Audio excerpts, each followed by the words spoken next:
Je vous reviens aujourd'hui pour vous parler de la farine de coco.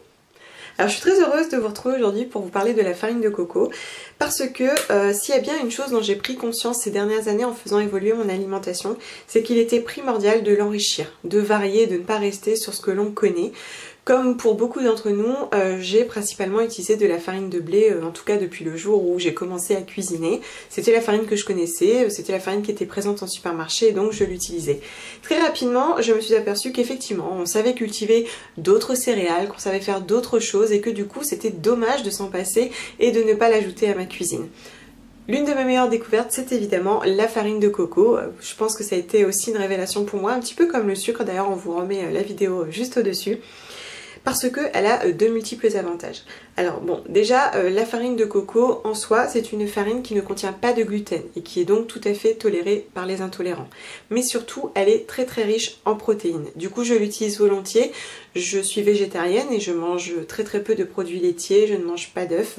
Et c'est très important pour moi d'avoir toujours un apport en protéines et surtout des protéines saines, non modifiées. En plus, ici, on est sur un produit qui est labellisé bio, hein, tout comme les autres. Et voilà, j'apprécie, même dans mes pâtisseries, d'avoir un petit peu de protéines. Ça contient également un petit peu de minéraux. Et puis surtout, c'est très très riche en fibres, donc c'est très bon pour le système digestif de manière générale. Alors, cette farine de coco est très parfumée puisqu'elle est pure et saine. D'ailleurs, elle est extraite en fait de la chair de coco qui est en fait déshydratée et puis ensuite déshydratée et dégraissée et ensuite réduite en poudre. Hein. Donc, vous voyez, elle est tout à fait naturelle. Du coup, je l'utilise volontiers dans mes préparations. Par contre, comme elle ne contient pas de gluten, je l'associe la plupart du temps à de la farine de blé. Donc dans ces cas-là, la farine représente hauteur de 20 à 30% maximum dans mes préparations vis-à-vis de la quantité totale de farine, jamais plus, parce que sinon ça monte pas assez. Et ce qui est intéressant, c'est qu'elle apporte une certaine saveur, parce que effectivement, comme elle n'est pas raffinée, comme elle n'a pas été modifiée, elle a un goût de noix de coco qui parfume agréablement les préparations et qui les rend aussi moins monotones, puisque par exemple je peux les utiliser pour faire des pancakes, des cookies, des gâteaux, des cakes, des crêpes. Vous voyez, c'est un petit peu nouveau, c'est un petit peu différent et c'est particulièrement intéressant lorsqu'on fait des préparations pour ce goût de noix de coco, comme par exemple des rochers à la noix de coco. Là vous pouvez rajouter pour que le goût soit encore plus intense et présent. Je peux en utiliser, moi j'aime bien le mettre dans mon brownie végétalien.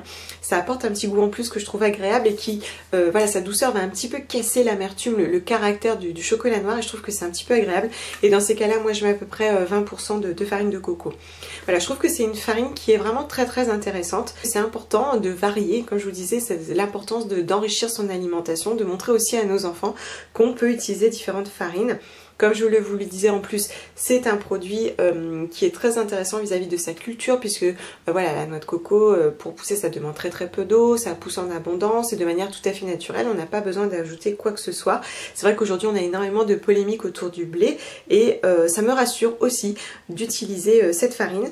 Donc cette farine de coco fina, comme je vous le disais, elle est labellisée bio et comme pour le sucre et les chips de coco, elle est conditionnée dans un gros pot en métal qui du coup aussi permet de la protéger et de la laisser à l'abri de l'humidité. Voilà, pour moi ça c'est vraiment un coup de cœur de la gamme. Voilà, je vous remercie de m'avoir écouté et moi je vous dis à très bientôt. Bye.